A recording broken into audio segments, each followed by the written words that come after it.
It's October 1942, Station 105, Chelveston Airfield, England. The surgical tent fills with another wounded navigator as Colonel Malcolm Cummings.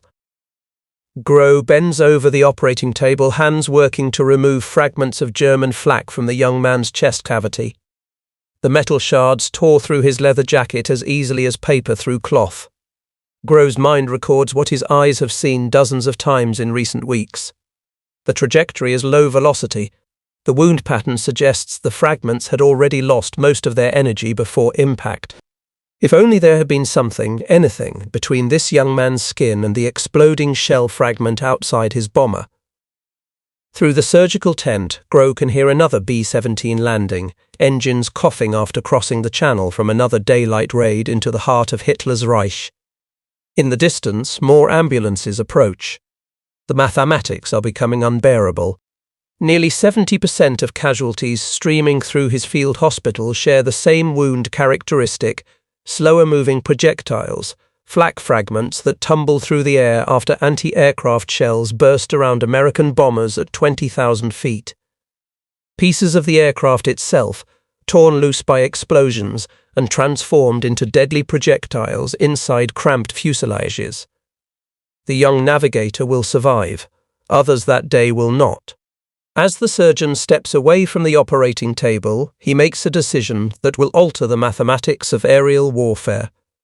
These wounds are preventable. The technology to prevent them already exists, has existed for centuries. Someone just needs to ask the right question in the right place. Within months, that question will save the first of what will eventually become thousands of lives. The carnage of unprotected bomber crews began on August 17, 1942, when the 97th Bomb Group launched the first American heavy bomber mission of the war. 18 B-17 Flying Fortresses crossed the English Channel to attack the marshalling yards at Rouen-Sotteville in occupied France. Major Paul Tibbets led 12 bombers against the primary target, while 6 others flew a diversion mission. All aircraft returned safely, but the relatively light opposition near the French coast would prove deceptive. As the 8th Air Force pushed deeper into German-controlled territory through autumn and winter of 1942, the casualty statistics began telling a grim story that contradicted every assumption about daylight precision bombing. October 1942 brought the first comprehensive analysis of 8th Air Force combat casualties.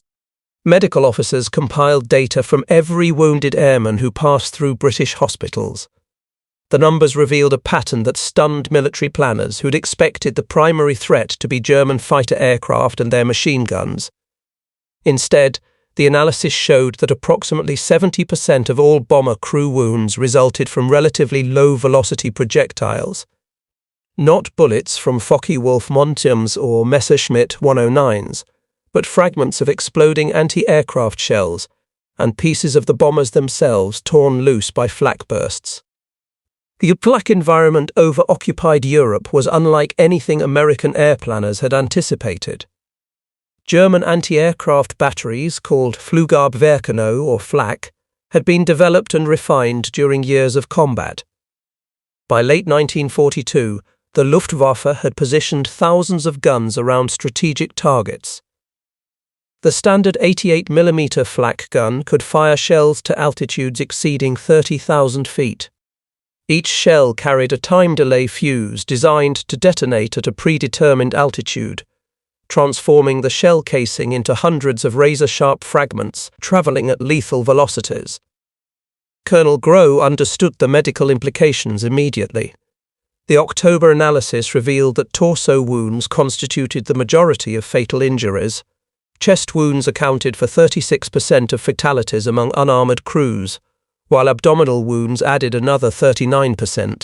Combined wounds to the body core represented 75% of all deaths among bomber crews. The mathematics was straightforward. Protect the torso, reduce fatalities. But the solution was not obvious. The United States Army Air Forces had no body armor program in 1942. The concept of personal armor had fallen out of military favor during World War I, when experiments with steel vests proved the weight was prohibitive for infantry soldiers who needed mobility more than protection. Aviation warfare presented different parameters. Bomber crews were already encumbered by oxygen equipment, parachutes, and heavy flying suits. They operated in confined spaces where mobility mattered less than survival. Most critically, they faced a specific threat profile dominated by slower-moving fragments rather than high-velocity bullets. Grove's surgical training gave him insight that military planners lacked. He understood wound ballistics. A fragment from a flak shell, after travelling 200 yards from the explosion point to the aircraft, had lost most of its initial velocity. Such projectiles, travelling perhaps 500 to 1,000 feet per second, could be stopped by relatively thin steel plate. The same principle applied to fragments of aircraft structure torn loose by explosions. These weren't armor-piercing bullets travelling 3,000 feet per second. These were tumbling pieces of metal that had already expended much of their kinetic energy. In October 1942, Grove submitted a proposal to 8th Air Force Headquarters requesting authorization to develop personal armor for bomber crews. The proposal cited the casualty analysis and included preliminary sketches of a vest incorporating overlapping steel plates sewn into fabric. The design was inspired by historical armor, particularly medieval brigandine armor, which used the same principle of small overlapping plates to provide flexibility while maintaining protection. The initial response from Air Force leadership was skepticism. Weight was the immediate concern. Bomber crews already carried approximately 40 pounds of equipment, including parachutes, oxygen systems, and flying suits. Adding substantial armor seemed impractical. There were also concerns about cost, production capacity, and whether crews would actually wear the equipment in combat. Some officers argued that improving fighter escort capability would be more effective than providing armor. Grove persisted. He proposed a limited field test, produce a small quantity of armor vests, issue them to crews, track the casualty statistics compared to unarmored crews, let the data prove the concept. Headquarters authorized the experiment with one critical condition. The armor had to be developed quickly and manufactured outside normal military supply channels. The Army Air Forces lacked the capacity to produce armor domestically on short notice. Grove contacted the British for assistance. The Royal Air Force had experimented with body armor for their own bomber crews but had encountered obstacles. British bombers, particularly the Avro Lancaster, which formed the backbone of RAF Bomber Command, had extremely cramped crew positions. The confined spaces made bulky armor impractical. RAF armor experiments had been abandoned by late 1942 as unworkable for their aircraft configurations. However, American bombers offered more interior space.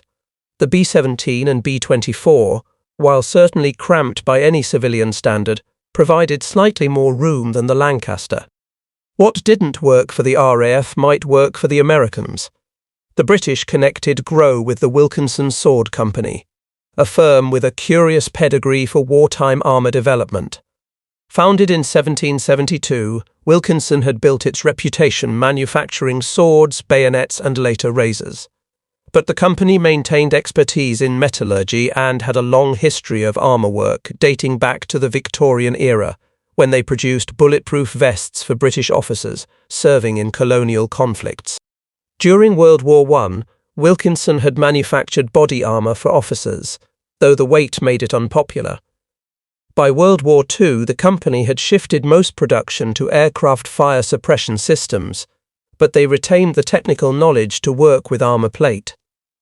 Grove travelled to Wilkinson's facility in October 1942 with his preliminary designs and medical data. The collaboration that followed represented an unusual partnership between military medicine and civilian manufacturing.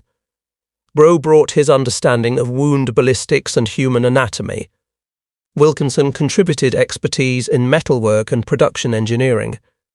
Together, they refined the design through multiple iterations, each one balancing protection, weight, and flexibility.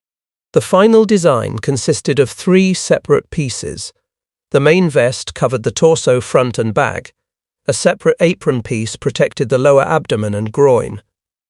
An additional piece could be configured to protect specific crew positions, like the ball turret gunner who faced unique threat angles.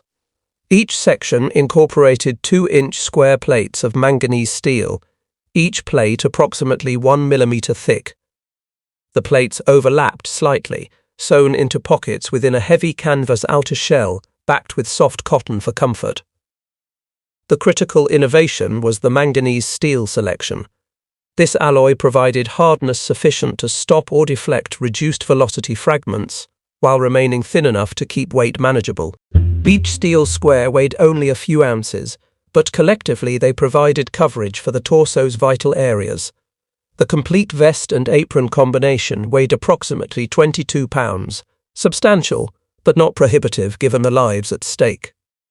The design included a quick-release mechanism, consisting of coloured cords and fasteners. Pulling the red ripcord would instantly jettison the entire armour system, addressing concerns about crews needing to bail out or escape damaged aircraft quickly. By early 1943, Wilkinson had produced prototype armour suits for testing. Testing began in March 1943, with crews receiving the British-manufactured vests. The early missions with armour showed promising results. Wounded crew members began appearing at field hospitals wearing damaged armour vests that had stopped fragments.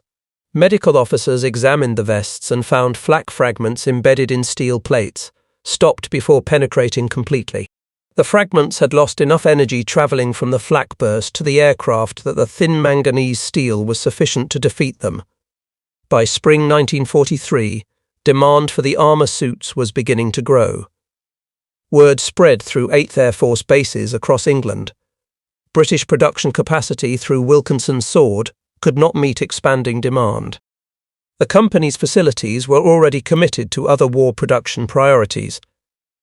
They could produce perhaps 100 armour suits per month, far short of the thousands needed to equip the expanding 8th Air Force bomber fleet. In summer 1943, Colonel Grow worked to arrange domestic production. The War Department authorized immediate production of American-manufactured armour. The contract was unusual in that it involved collaboration between military arsenals and civilian manufacturers, including the Metropolitan Museum of Art in New York. The museum's armour workshop, staffed by medieval armour experts and skilled craftsmen, became the primary design research facility. These specialists studied historical armour designs, particularly 15th-century brigandine armour, and adapted the principles to modern materials and manufacturing techniques. Stephen Grantsay, curator of the Metropolitan Museum's Arms and Armour Department, led the research effort. His 1945 article in the Metropolitan Museum of Art Bulletin described the process the design of Armour Vest M6, which is the latest standardized flyer's armour, is based on one of the museum's brigandines dating from about 1400. The suits of armour in the exhibition halls are constantly studied for suggestions, and no type which seems to hold the slightest promise of adaptation is overlooked. Heavy armour for the military sport of jousting, lighter battle armour, shirts of mail, scale armour, and the quilted jackets of Renaissance days have all been carefully examined. The collaboration between medieval armour experts and modern military engineers represented one of the most unusual research partnerships of the war. Museum craftsmen, who normally restored priceless historical artifacts, were now designing life-saving equipment for bomber crews. The expertise accumulated over centuries of armour development was suddenly relevant again in an age of aerial warfare. American production began in mid-1943, with multiple facilities producing variations of the basic design.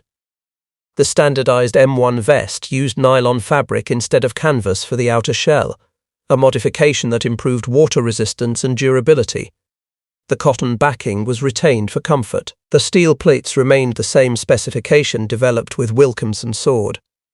Production rapidly scaled up as manufacturers across the United States began receiving contracts.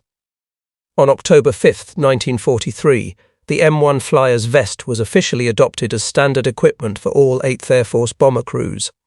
The authorization memo specified that every combat crew member would be issued armour appropriate to their position in the aircraft. The decision represented a massive logistical undertaking. The 8th Air Force was rapidly expanding in autumn 1943. New bomb groups were arriving in England monthly. Each group required hundreds of armour suits. The M1 vest weighed 17 pounds 6 ounces, lighter than the British Wilkinson model due to improvements in plate arrangement and fabric selection. Pilots and co-pilots who sat in armoured seats that protected from below received a modified M2 vest with less rear coverage. Ball turret gunners received the M3 apron designed for the cramped confines of their position. Waist gunners got the M4 apron optimised for standing positions.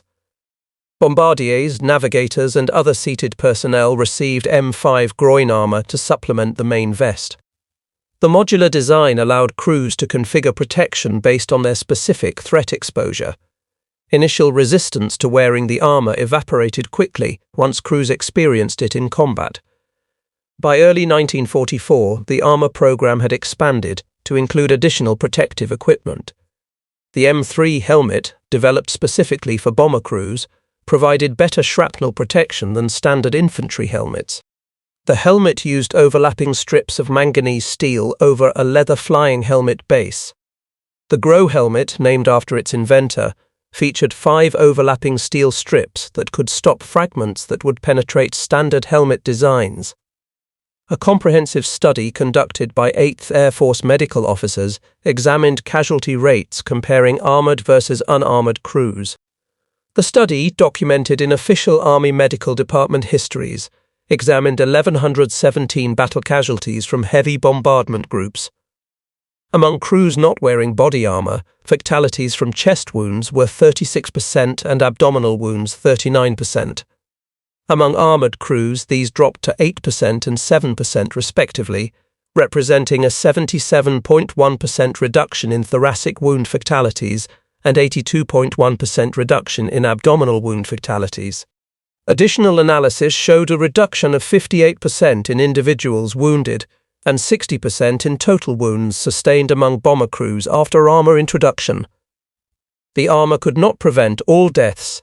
Head wounds remained lethal regardless of torso protection. Limb wounds continued to cause casualties. Fragments striking at extreme angles could sometimes penetrate through gaps. Direct hits from larger caliber projectiles could defeat the thin steel plates, but the armour succeeded at its primary mission, stopping the majority of slower-moving fragments that constituted the primary threat to bomber crews.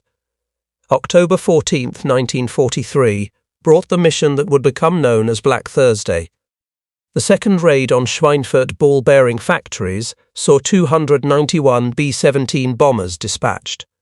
60 bombers were lost, 17 more damaged beyond repair, and 121 returned with battle damage. The losses were devastating, representing over 20% of the attacking force. Medical officers examining returning crews found that armour had prevented many additional casualties. Crew members displayed damaged vests with fragments embedded in steel plates. Without armour, the casualty toll would have been even higher. But the armour could not overcome the fundamental challenges of daylight strategic bombing in 1943.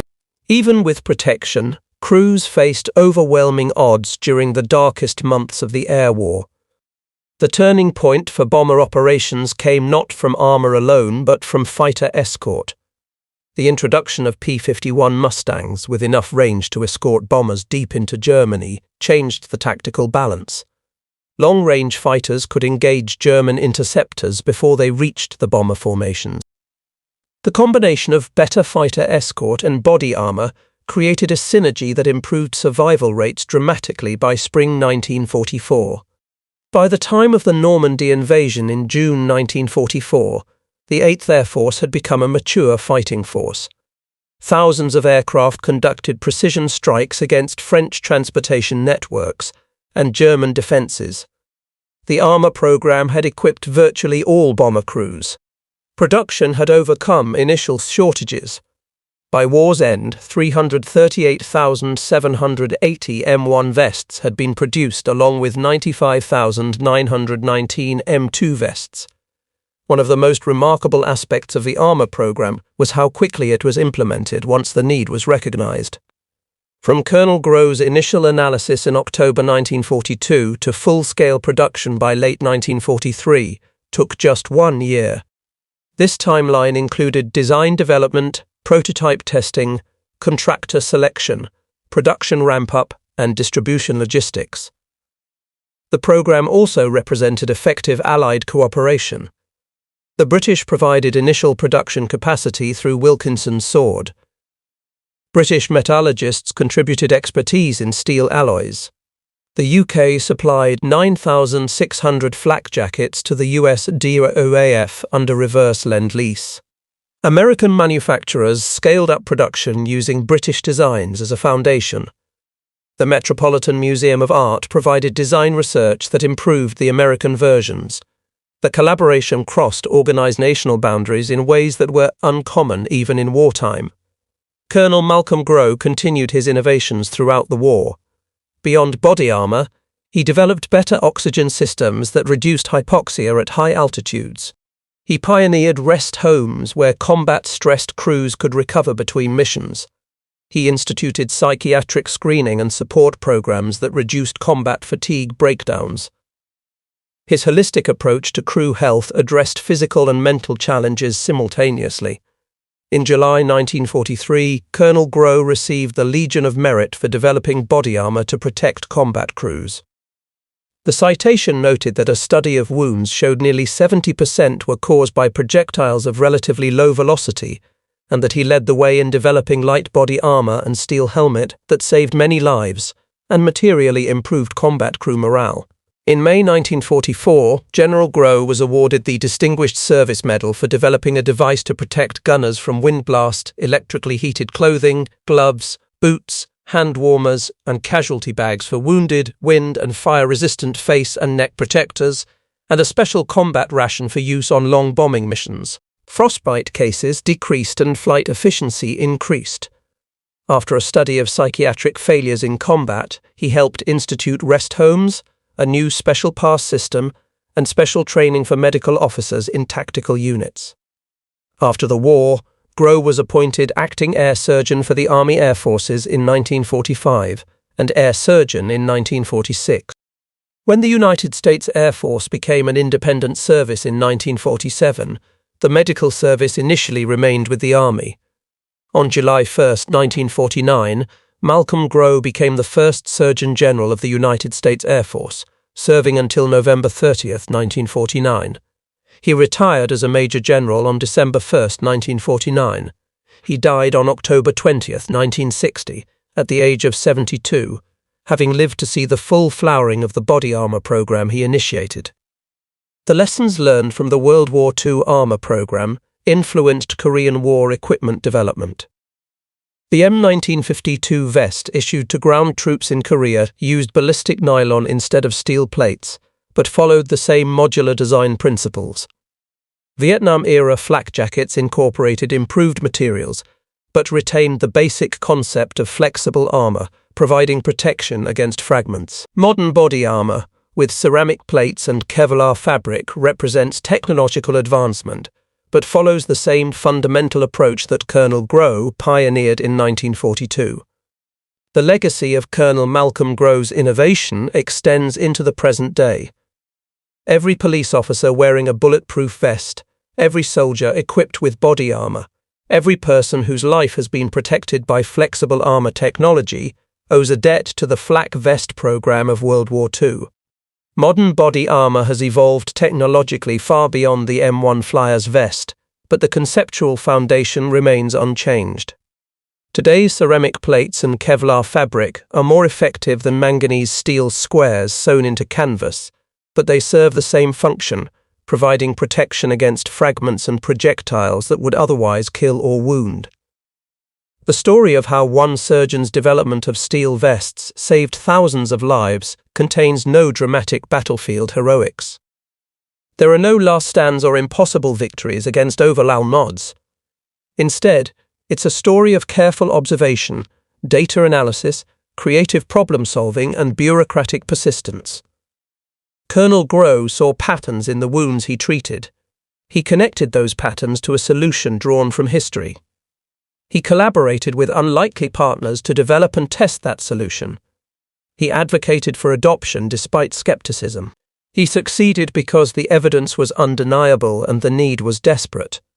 The flak vest program demonstrated that technology can save lives even in the most lethal environments if the right problems are identified and addressed systematically. Protection doesn't require perfect invulnerability.